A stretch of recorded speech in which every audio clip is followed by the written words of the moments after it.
हाँ, अब आवाज आ रही है। मैंने कहा मैं मैथिली शरण गुप्त बोल रहा हूँ। जी 1984 बैच का आईपीएस ऑफिसर हूँ मध्य प्रदेश कैडर से, और डीजीपी मध्य प्रदेश रहा हूँ 7 साल तक, और जी अभी जनाब। प्रेसिडेंट क्राइम फ्री भारत हूँ।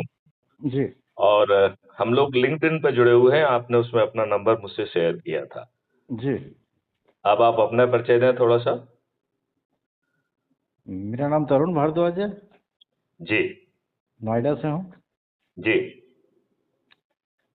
जी नहीं, परिचय तो बड़ा ज्यादा होता है ना, कि क्या है, क्या काम करते हैं। बिजनेस है हमारा। अच्छा, किस चीज का बिजनेस है? पब्लिकेशन डिवीजन है। पब्लिकेशन। ओके। ओके, तो जी कितने समय से आप पब्लिकेशन में हैं? 25 से 30 साल से। Great, great. और आपके पब्लिकेशन का कुछ स्पेशलाइजेशन है क्या? Economics and defence. Economics and defence. जी आपने आप हमें सुन रहे हैं क्या? आप हमारे वीडियोज या हमारी बात कभी आपको सुनने का मौका मिला या नहीं मिला? किस बारे में? नहीं, एक हमारी चैनल है क्राइम फ्री भारत, जो कह रही है देश को ही बदल देंगे। जो अच्छा, कह नहीं रही मेरे है कि को। भारतवासियों को टैक्स नहीं देना होगा। जो कह अच्छा। रही है कि हर भारतवासी को एक कल ब्रिक्स अकाउंट मिल जाएगा, उसे कहीं कर्ज नहीं लेना होगा। दैट्स जो वेरी जो गुड। कह रहा है कि 5 मौलिक अधिकारों के साथ जो है ये देश बदल जाएगा, जी जिसमें रोजगार का मौलिक अधिकार होगा, शिक्षा जी। का मौलिक अधिकार होगा, ओके। स्वास्थ्य का मौलिक अधिकार होगा, भोजन का मौलिक अधिकार होगा, जी और प्रॉस्पेरिटी एंड हैप्पीनेस का भी मौलिक अधिकार होगा। दैट्स और इन वेरी गुड। मौलिक अधिकारों को जमीन पर उतारने के लिए भारत सरकार के खजाने का एक पैसा खर्च नहीं किया जाएगा। Okay, that's ul, really very good. हाँ, उल्टा 3 चीजों का निर्माण होगा। जी धन का निर्माण होगा, क्योंकि लोगों को ट्रेन करके, एजुकेट करके, उनकी जी कंसल्टेशन में क्या किस करके क्या गैप्स है उनको देकर, उनको जी ना केवल एजुकेशन दी जाएगी, ट्रेनिंग दिए जाएंगे, टूल्स दिए जाएंगे, इक्विपमेंट दिया जाएगा, जी। और फिर उन्हें योग्य बनाकर बाजार में किसी के सामने हाथ हाथ फैलाने के लिए नहीं भेजा जाएगा। ओके। उन्हें राष्ट्रीय संपदा के निर्माण में भेजा जाएगा। तो भारत में जो कुछ भी है सब राष्ट्रीय संपदा है। इस जी जी राष्ट्रीय संपदा से कंफ्यूज नहीं होना है कि ये सरकार की प्रॉपर्टी है। जी जी आपकी इंडस्ट्री है, वो भी राष्ट्रीय संपदा है। जी राइट? तो बड़ा विश्वविद्यालय है, वो राष्ट्रीय संपदा है। जी बड़ी गौशाला है, राष्ट्रीय संपदा है। गायों जी। के ब्रीडिंग सेंटर्स हैं, राष्ट्रीय संपदा है। आपके हम्म, रोड्स हैं, डैम्स हैं, सब राष्ट्रीय संपदा है। राइट? जी। और it need not to be owned by government. Right? तो हम्म राष्ट्रीय वर्ड से कंफ्यूज नहीं होना है। हम्म। राष्ट्रीय वर्ड का मतलब पीएसयू नहीं। जी राष्ट्रीय वर्ड का सिर्फ इतना मतलब है कि भारत में हर कोई बड़ा सोचकर एक हम्म। बड़ा कॉन्सेप्ट के साथ आ सकता है। वो 20 साल का, 25 साल का बच्चा भी हो सकता है। ओके और वो जो है जब अप्रूविंग अथॉरिटी के पास ले जाएगा, तो वो अप्रूविंग अथॉरिटी आज के ब्यूरोक्रेट्स नहीं होंगे, ओके। जो घटिया हैं, जो भ्रष्ट हैं, जो लाइसेंस के तरीके से सोचते हैं, जो हमेशा जो है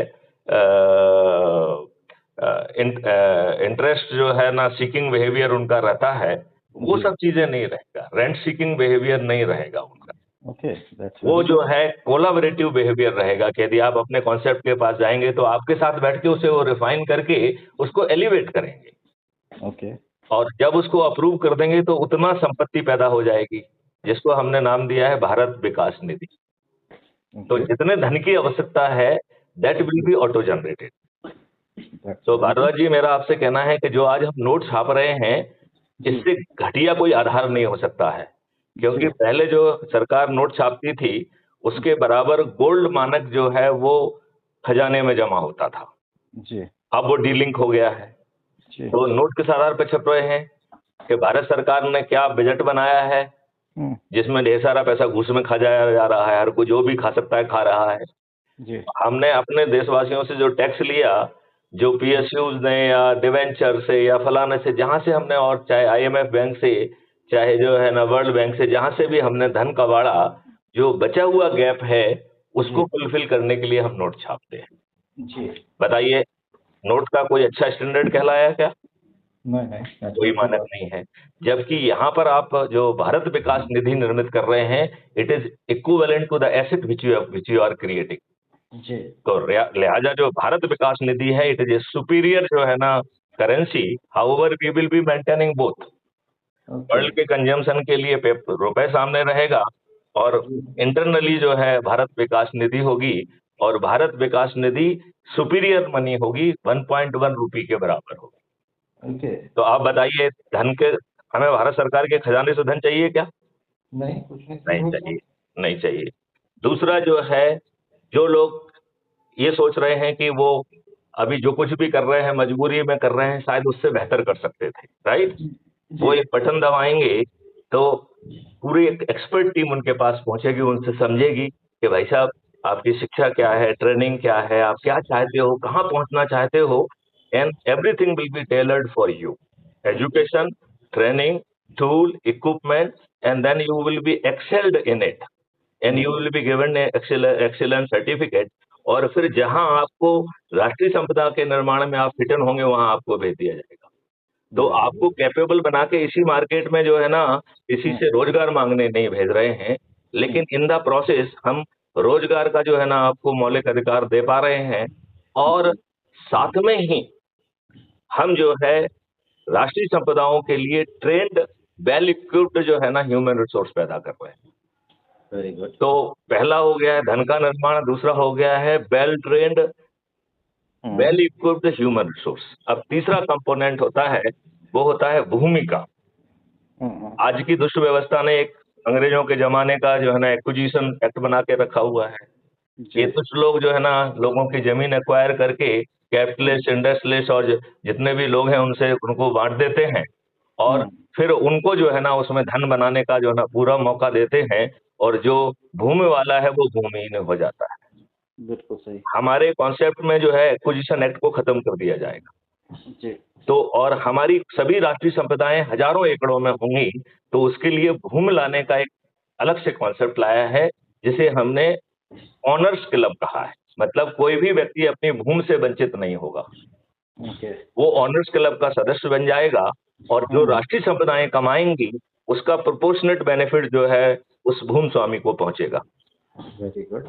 जो परिवार का जो डिवीजन होता है वो भी उससे प्रभावित नहीं होगा, क्योंकि वो केवल फ्रैक्शन बदल जाएगा। ऑनरशिप का जो है के हिसाब से पहले जो उसको मिल रहा था, यदि 4 हिस्से हुए तो 4 लोगों में बढ़ जाएगा। ओके। और जो भूमि कमा पा रही है उससे 100 गुना और 1000 गुना ज्यादा कमाएगी वो राष्ट्रीय संपदा। तो एवरीबडी विल बी ईगर कि यदि उसकी कोई जमीन किसी भी राष्ट्रीय संपदा के निर्माण में लग जाए तो he will be lucky person.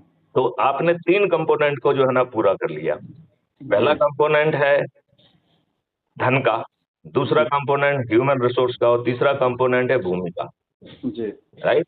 अब जो है ये पूरा सिस्टम 21 लक्ष्यों के साथ कह रहा है कि भैया हमारे जो है राजनेताओं ने तो षड्यंत्र पूर्वक अंग्रेजों से साजिश करके सत्ता का हस्तांतरण स्वीकार किया, जी। और हमारे ऊपर कौन सी नियम कानून और व्यवस्था थोपी हुई है? जो अंग्रेजों ने बनाई थी। अंग्रेजों ने बनाई। अंग्रेजों ने क्यों बनाई थी?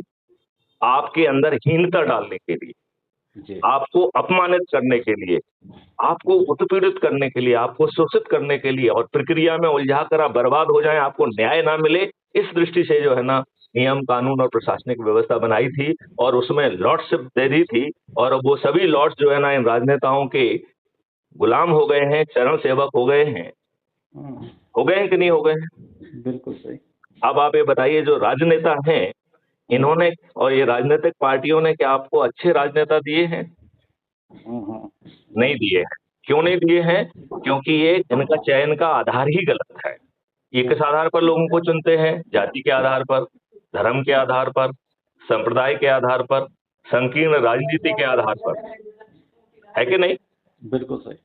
और उसमें भी जो है ना आप पत्रकारों को देखते हैं कि कौन विनेबल है कौन नहीं है, तो एक विनेबिलिटी का फर्जी दुष्ट कॉन्सेप्ट लेके आए हैं। और ये विनेबिलिटी में क्या देखते हैं कि यदि आप दुष्ट हैं तो विनेबल हैं, यदि आप अपराधी हैं, बाहुबली हैं, धनबली हैं, गुंडे हैं, तो आप विनेबल हैं।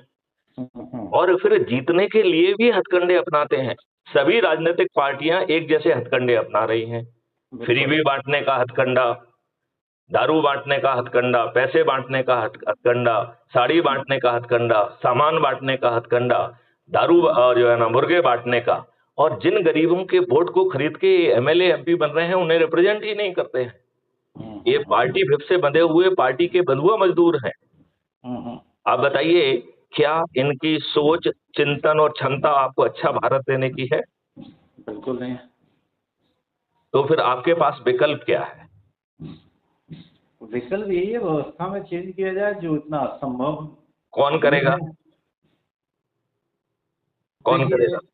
देखिए ये तो 2-3 चीजों से ही संभव है, या तो मिलिट्री कूप हो, नहीं, यदि मैं व्यवस्था चेंज कहूं, करने के लिए। यदि भारद्वाज जी मैं आपसे इतनी छोटी सी बात कहूं हम्म, कि आप केवल अच्छे भारत का संकल्प ले लीजिए हम्म, और मैं 4 सरल छोटे उपाय बता रहा हूं, हम्म, जिसको करने में आपको ना तो जो है कोई चंदा लग रहा है, ना कोई जुलूस निकालना है, ना कोई धरना देना है, जी, ना किसी कलेक्टर, एसपी, मंत्री, मुख्यमंत्री को ज्ञापन देना है, ना कोई हस्ताक्षर अभियान चलाना है, ना ही अश्विनी उपाध्याय जैसा कोई पीआईएल लगाना है, ना ही हमारे जो है जंतर मंतर पे जो है हमें धरना देना है, और ना ही जो है किसानों जैसा हमें चक्का जाम या रोड रोको करना है। और यहाँ तक भी कि हम आपकी ना तो सोच बदल रहे हैं, ना हम्म, चिंतन बदल रहे हैं, और ना ही क्रियाकलाप बदल रहे हैं। मतलब आप जो कुछ भी कर रहे हैं सब कुछ वही करते रहिए, केवल एक अच्छे भारत का संकल्प ले लीजिए। और यदि आप अच्छे भारत का संकल्प लेने की स्थिति में नहीं है तो फिर मुझे आपसे बात नहीं करना चाहिए, क्योंकि इसका मतलब है कि आप अपने लिए और अपने बच्चों को यदि इतनी आसानी से अच्छा भारत मिल रहा है और यदि आप उसे नहीं लेना चाहते हैं, तो मेरी परिभाषा में मैं ऐसे व्यक्ति को दुष्ट कहूंगा, क्योंकि उसका कुछ लग नहीं रहा है। जी, और फिर अच्छा भारत नहीं चाहिए और इन्हीं राजनेताओं को बेबस करके, तो इस पूरे 4 सरल उपायों को मैंने, जो कि सत्यनारायण भगवान की नई कथा कहा है, हालांकि ना तो उसमें सत्यनारायण भगवान है, ना ही कोई कथा है, ना कोई प्रसाद है, लेकिन जैसे सत्यनारायण भगवान की कथा से लोगों के सभी जो है कष्ट दूर हो जाते हैं, तो जी, इस नए युग की सत्यनारायण कथा से आपके सभी जो है दुख दूर हो जाएंगे। आपको 5 जो है मौलिक अधिकारों सहित एक महापरिवर्तित भारत मिल जाएगा, जहां आपको अपनी रिपोर्ट लिखाने थाने में नहीं जाना होगा। जी, बटन दबाओगे, बेल ट्रेंड आदमी आपके घर पहुंचेगा और जो है ना आपकी एफआईआर दर्ज करेगा। और उसे सरकार से पैसा नहीं मिलेगा, उसे जो है ना क्राइम फ्री भारत से रेवेन्यू स्ट्रीम मिलेगी, जो 5,000 से लेके 1 करोड़ तक की हो सकती है, डिपेंडिंग अपॉन कैसा ऑफेंस है। जी, और झूठी एफआईआर करना, झूठी गवाही देना, झूठी विवेचना करना, झूठी वकालत करना परजुरी के जघन्य अपराध होंगे, इन्हें करने वाले जेल में सड़ जाएंगे। टेक्नोलॉजी का एक स्पेक्ट्रम तैयार किया गया है, जिसको हम चित्रगुप्त कहते हैं। तो it is a bundle of spectrum of 21 technology, जो ऐसे साक्ष्यों को इकट्ठा कर पाएगी जो आज की पुलिस सोचने की औकात नहीं रखती है। जिसका मैं डीजी रहा हूं, वो पुलिस करना तो बहुत दूर है, सोचने की उसकी औकात नहीं। ओके, एंड इन टेक्नोलॉजीज को जमीन पर उतारने के लिए भी भारत सरकार के खजाने से एक पैसा नहीं लिया जाएगा, उल्टा उनको रेवेन्यू स्ट्रीम के माध्यम से धनाबंद कर दिया जाएगा। और रियल टाइम बेसिस पे एविडेंस कैप्चर होंगे, हैश वैल्यू से लॉक होंगे, और रियल टाइम बेसिस पे पुलिस और कोर्ट को भेज दिए जाएंगे। 15 दिन के अधिकतम समय में चालान पेश होगा, 15 दिन के अधिकतम समय में। और अभी आप जो कोर्ट कचहरी के चक्कर लगाते रहते वर्षों वर्ष, और वकीलों को और इन सबको पैसा दे के आप लुटपिट जाते हैं, और आप जगह जगह पर अपमान सह रहे हैं। आप आपको जो है ना वारंट की भाषा देखिए क्या भाषा होती है। आप गवाह हैं, आपको कहा जा रहा है इतने बज के इतने मिनट पहुंचो, नहीं पहुंचोगे तो वारंट जारी कर दिया जाएगा, आपको जेल में ठूस दिया जाएगा। ये कौन सी भाषा है? आप कोर्ट में जाते हैं तो वो कहता है तरुण भारद्वाज हाजिर हो, ये कौन सी भाषा है? ये कौन सी भाषा है? तो आपको जो है वर्षों बरस जो है कोर्ट कचहरी के चक्कर लगाना पड़ते हैं और आपको न्याय नहीं मिलता है। ये व्यवस्था कह रही है कि आपको अधिकतम 30 दिन में न्याय मिलेगा और आपको किसी कोर्ट कचहरी में नहीं जाना होगा। उसके लिए मैथिली शरण गुप्त के क्राइम फ्री भारत ने एक distributed video based trial system बनाया है, ओके, और जिसमें अधिकतम 30 दिन में जजमेंट नहीं न्याय मिलेगा, और न्यायाधीश अन्याय करे ये उसकी औकात के बाहर की बात होगी। तो आप कहेंगे साहब ऐसा कैसा करेंगे? अभी तो हम देखते हैं कोर्ट में बैठा हुआ मुंशी सबके सामने पैसे लेता है, तो आप ऐसी क्या घुट्टी पिटा देंगे कि जिससे ये जज लोग जो है न्याय देने लगेंगे। अभी तो ये अन्याय के मठाधीश बन गए हैं, ईगो से भरे पड़े हुए हैं। इनकी भाषा जो है ना एक बहुत आपत्तिजनक है। ये चीफ सेक्रेटरी को भी कहते हैं तेरे को तिहाड़ जेल में भेज देंगे, जबकि इनका चरित्र और औकात कोई बहुत बढ़िया नहीं है। ना ही इनकी शिक्षा बहुत अच्छी है, ना ही इन जो जब ये वकील थे उस समय जो इन्होंने किया वो बहुत अच्छा था, और जज बनकर भी जो कर रहे हैं वो कोई बहुत अच्छा नहीं कर रहे हैं। तो आप ये बताइए कि इन्हें आप कैसे जो है ना न्याय देने के लिए विवश करेंगे? तो इसके लिए बहुत सिंपल उपाय क्राइम फ्री भारत ने किया है। उसने एक तो कंटेम्प्ट कोर्ट एक्ट को रिपील करने का निर्णय लिया। हाँ। दूसरा जो है अपील के 2 प्रावधान कर दिए गए हैं, अपील अगेंस्ट द जजमेंट और दूसरा अपील अगेंस्ट द जज। यदि तरुण भारद्वाज ये निर्णय लेते हैं कि इस जज ने जानबूझ के हमें गलत निर्णय दिया है, तो तरुण भारद्वाज को ये हक होगा कि वो अपील अगेंस्ट द जज फाइल करें। और जब आप अपील अगेंस्ट जज फाइल करेंगे तो जज महोदय को स्वयं कटघरे में खड़े होकर अपने जजमेंट को डिफेंड करना होगा, और यदि वो डिफेंड नहीं कर पाते हैं तो डी पैनल हो जाएंगे। डी पैनल का मतलब है वो जज नहीं रहेंगे, हमें उनके ऊपर कोई महाभियोग नहीं चलाना है, उनका अपना गलत निर्णय ही उनका महाअभियोग है, राइट। और फिर जो है वो जज तो नहीं रहे, साथ में उन्हें लाखों का कंपनसेशन भी तरुण भारद्वाज को देना पड़ेगा। अब बताओ किसी जज की औकात है कि वो आपको न्याय ना करे? बिल्कुल सही। नहीं, आप बताओ है जज की औकात? सही कह रहे हो आप एकदम। I fully agree with you. तो इतना अद्भुत भारत यदि 4 सरल उपाय से हो रहा है, जिसे हम नए युग की सत्राण कथा कह रहे हैं, क्या उस नए युग की सत्राण कथा को आप सुनना चाहेंगे? हाँ या नहीं?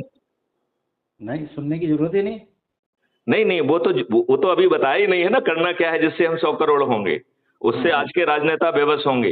उसके लिए हमें कोई रेवोल्यूशन नहीं करना होगा, उसके लिए हमें कोई कोप नहीं करना होगी, उसके लिए चंदा नहीं देना होगा, जुलूस नहीं निकालना होगा, धरना नहीं देना होगा, यहाँ तक कि अपना सोच चिंतन और क्रियाकलाप भी नहीं बदलना होगा। ऐसा अद्भुत है वो 4 सिंपल उपाय, आप उसे सुनना चाहेंगे? बिल्कुल बताइए। ओके, तो पहला उपाय है कि आप अपना मोबाइल फोन खोलिए और उसमें YouTube चैनल पर जाइए और क्राइम फ्री भारत मिशन को सर्च करके सब्सक्राइब करिए। ये मेरी ही चैनल है जिसमें 7500 वीडियो हैं जो बता रहे हैं कि ये देश कैसे बदलेगा। ओके। संकल्प लेना है कि प्रतिदिन एक वीडियो देखेंगे, और यदि वो वीडियो आत्मा को छू जाए तब उसे अपने परिवार के सदस्य, रिश्तेदार, मित्र और पड़ोसियों को बांटना है, इसके शेयर करना है। इसके साथ ही सत्राण कथा का पहला अध्याय समाप्त हो गया। केवल 4 ही अध्याय हैं। पहले अध्याय में कोई दिक्कत है? नहीं, बिल्कुल कोई दिक्कत नहीं। अब दूसरा अध्याय कह रहा है कि हे बच्चों, जो आपने पहले अध्याय के तहत crime free Bharat mission YouTube channel को सब्सक्राइब किया है, उसके प्रत्येक वीडियो के डिस्क्रिप्शन बॉक्स में एक लिंक है जिससे crime free Bharat mission app को डाउनलोड करना है। ये मैथिली शरण गुप्त का ही ऐप है, राइट। तो कई लोगों को लगता है कि साहब हम वीडियो तो रोज देखते हैं, हमें डिस्क्रिप्शन बॉक्स दिखता नहीं है, क्योंकि डिस्क्रिप्शन बॉक्स दिखता नहीं है, राइट। तो उसे कैसे पहुंचा जाए? तो वीडियो के नीचे एक टाइटल होता है, और टाइटल को ध्यान से देखेंगे तो बहुत पतले अक्षरों में MORE मोर लिखा होता है। जब आप मोर को क्लिक करेंगे तो डिस्क्रिप्शन बॉक्स आधा खुलता है, पार्शली खुलता है, तो 3-4 लाइन दिखाई देती हैं और फिर से MORE मोर पतले अक्षरों में लिखा है। जब आप दूसरी बार मोर को दबा देंगे तो आपका डिस्क्रिप्शन बॉक्स खुल जाएगा, और उसमें सबसे ऊपर नीले रंग से एक लिंक दी गई है जिसमें लिखा गया है कि crime free Bharat mission app को डाउनलोड कर लीजिए। जैसे ही आप crime free Bharat mission app को डाउनलोड करते हैं, सत्यनारायण भगवान की कथा का दूसरा अध्याय समाप्त होता है। ओके। कोई दिक्कत इसमें? नहीं। अब सत्यनारायण कथा का तीसरा अध्याय कह रहा है कि भाई साहब, आपने अभी ऐप डाउनलोड किया है, इस ऐप को खोलिए, इसके प्रोफाइल में जो आपकी प्रोफाइल है उसको क्लिक करेंगे तो सबसे पहले उसमें आपको आइडेंटिटी कार्ड मिलेगा, और उसमें 3 लिंक हैं शेयर करने की। जी। एक व्हाट्सएप पे शेयर करने के लिए है, एक कॉपी लिंक करके कहीं भी पेस्ट कर सकते हैं, और तीसरा जो है शेयर ऑन एनी मीडिया। तो ऐप से सीधे ही आप जहां चाहें वहां जो है ना पेस्ट कर सकते हैं। लेकिन मेरा इसमें सुझाव ये है कि इसे शेयर आपको अपने परिवार के सदस्य, अपने रिश्तेदार, अपने मित्र, अपने पड़ोसी और जिन संगठनों से आप जुड़े हैं उनसे शेयर करिए, और जो ऑटो जनरेटेड मैसेज होता है उसमें अपना नाम और नीचे मोबाइल नंबर भी लिखिए, राइट। इसी के साथ ही सत्यनारायण कथा का तीसरा अध्याय भी समाप्त हो जाता है। इसमें कोई दिक्कत है? जी। नहीं, कोई दिक्कत है? नहीं। कोई दिक्कत नहीं। अब चौथा और अंतिम अध्याय कह रहा है कि आपने जिसको तीसरे अध्याय के तहत लिंक भेजी है उसको फोन लगाइए, और उससे पूछिए कि अच्छा भारत चाहिए, अच्छे भारत का संकल्प लेके ये 4 उपाय आप दोहरा देंगे और यदि आप प्रतिदिन 10 लोगों को संकल्प दिला के उसे फॉलो अप करेंगे तो मात्र 9 दिन में आप 100 करोड़ हो जाएंगे। मात्र 9 दिन में 100 करोड़ हो जाएंगे। इसी के साथ सत्यनारायण कथा का चौथा अध्याय भी समाप्त होता है। जी। आप बताइए इसमें चारों उपायों में कोई दिक्कत है? नहीं नहीं, बहुत बढ़िया उपाय है। आप बताइए कि क्या आपसे चंदा लिया गया? हम्म। कोई जुलूस, धरना, कोई भी नेगेटिव एक्टिविटी? नहीं ना, बिल्कुल नहीं। क्या क्या आपका सोच बदला हमने? जी। क्या चिंतन बदला? बिल्कुल साहब, बिल्कुल अच्छा क्या लगा आपका ये।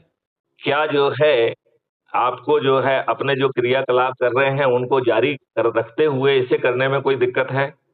नहीं, कोई दिक्कत और जब हम 100 करोड़ होंगे तो हमारे वोट से चुने हुए राजनेता हमारी बात मानने के लिए बेबस होंगे। नहीं। बिल्कुल सही कह और रहे यदि ये हमारी बात नहीं मानेंगे तो ये ऐप जो है महाचंद्रगुप्त, चंद्रगुप्त और जिला अधिकारी, राज्य अधिकारी और राष्ट्रीय अधिकारी पैदा कर रहा है। तो जो भी आपके लिंक से जुड़ता है उसे जो है उसके रेफरेंस में आपका नाम आता है और आपको 100 नंबर मिलते हैं। हो। जी। यदि आप 10 लोगों को जोड़ते हैं तो जिला अधिकारी बनते हैं, यदि आप 50 लोगों को जोड़ते हैं तो राज्य अधिकारी बनते हैं और यदि आप 100 लोगों को जोड़ते हैं तो राष्ट्रीय अधिकारी बनते हैं। जी। ये ऐप जो है अद्भुत है। इसके ट्रेंडिंग में जाके आप देखेंगे तो ये हर दिन उस व्यक्ति को कमेंडेशन सर्टिफिकेट जारी करता है क्राइम फ्री भारत मिशन की ओर से हम्म, जिसने उस दिन सबसे अधिक लोगों को जोड़ा है। बिल्कुल। और फिर सबसे टॉप में जो है महाचंद्रगुप्त और चंद्रगुप्त होते हैं जिनकी हर दिन लिस्ट रिवाइज हो रही है। वो इस आधार पे बन रही है कि आपने अधिक से अधिक लोगों को जोड़ा है। यदि कल हमारे राजनेता अच्छा भारत देने के लिए विवश नहीं होते हैं तो इन चंद्रगुप्तों को, इन 543 चंद्रगुप्तों और 543 जो है संख्या से आप कुछ निष्कर्ष निकाल पा रहे हैं? ये लोकसभा में मेंबर ऑफ पार्लियामेंट की संख्या है। जी। तो 543 लोगों को जो है मेंबर ऑफ पार्लियामेंट का टिकट दे दिया जाएगा। तो आप मुझसे पूछेंगे तो आप तो मिशन के अध्यक्ष हैं, आप टिकट कैसे देंगे? हाँ। तो क्राइम फ्री भारत मिशन ने एक राजनीतिक पार्टी सिर्फ इसी काम के लिए तैयार की है जो कि पंजीकृत हो चुकी है, जिसका नाम है श्रेष्ठ आत्मनिर्भर भारत पार्टी। जी। श्रेष्ठ का एस, आत्मनिर्भर का ए, भारत का बी। ये ऐसे भी सबकी पार्टी है। ये और कोई राजनीतिक गतिविधि नहीं करेगी। इसका सिर्फ एक ही काम है, यदि राजनेता नहीं मानेंगे तो ये उनको मेंबर ऑफ पार्लियामेंट का टिकट देगी और फिर हम 100 करोड़ लोग जो अच्छे भारत के संकल्प के साथ जुड़े हुए हैं अपने चंद्रगुप्तों को विजयी बना देंगे। बताइए सभी 543 चंद्रगुप्त जीतेंगे कि नहीं जीतेंगे? बिल्कुल, बहुत बढ़िया आइडिया आपका। यदि माननीय नरेंद्र मोदी जी नहीं मानेंगे तो माननीय नरेंद्र मोदी जी, वर्तमान प्रधानमंत्री जी भी हार जाएंगे कि नहीं हार जाएंगे? सही कह रहे हैं आप। तो क्या मैं ये मानूं कि आज से आप अच्छे भारत का संकल्प ले रहे हैं और ये 4 सरल उपाय जिसको मैंने सत्यनारायण कथा के रूप में परोया है उसका आप अनुपालन करेंगे? बिल्कुल, आपके आज ही मैं करता हूँ सारे काम। चलिए, थैंक यू। जय हिंद, जय भारत। चूंकि हमारी हर वार्तालाप रिकॉर्ड होती है तो आपका देश के नाम क्या संदेश है? देश अच्छा बने, विकास करे। बहुत सुंदर, बहुत सुंदर। इसी के साथ इस वार्तालाप को विराम देते हैं। जय हिंद, जय भारत, वंदे मातरम, जय गुरुदेव।